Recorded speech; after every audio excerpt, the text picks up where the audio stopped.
Will Nicholson do another movie worthy of him? I hope so. I hope. I mean, maybe we will get the third. Maybe the third Jake Gittes movie, but I doubt it. I think that's dead. You know why I think it's dead is because there's so much bad blood between he and Town. Oh, yeah. I mean, that's just a wet dream. I mean, but what do you think? What do you think he could do, though? What do you think he would do, though? I mean, we've seen 2 movies since The Departed that have been Yeah. I think he's retired. I think he's retired like Gene Hackman. You know, Gene Hackman. That's true. You didn't even know he was retired until you realized 2 years later that he hadn't come out with a movie in a long time. Hey, whatever. Yeah, Welcome to Mooseport is not the movie I want to go out with, but yeah. I do think that Gene Hackman made a conscious decision. Okay, I'm done. I don't think Nicholson's done that. I think if Sean Penn comes to him with a great role, that he's going to do it. I just think it has to be worthy of him getting out of his personal life, his comfort, and actually working again. I think he has to feel like it's worth his while. I do think that we might see Nicholson again. But in terms of Hackman, I just rewatched Heist again. I love watching Hackman in that movie.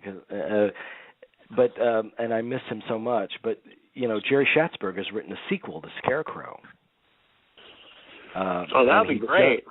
He just gave it to Pacino.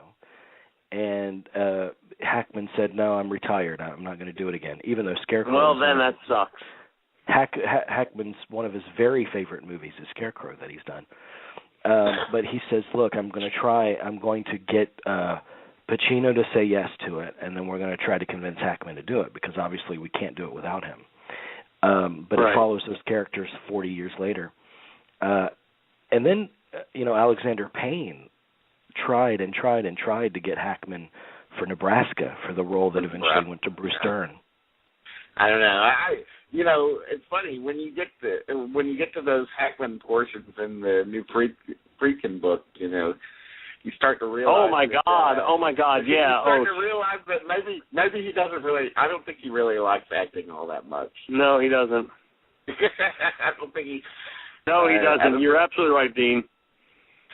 And this was back in '72. Even back then, I mean, but he did like 100 movies. He'd do a couple of movies a year. It was his job, and I think that he felt, now's the time to retire, and he actually retired. I think a lot of great actors, Pacino's the exception, and maybe De Niro, but I think a lot of actors don't actually like acting.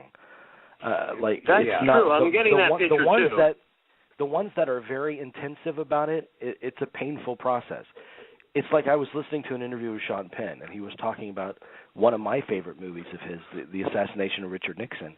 And he said, "Look, I love that I did it, but it was the most difficult movie I've ever done. I didn't love doing it, but I love that I have done it." Right. It's a painful process for a lot of the best. Yeah.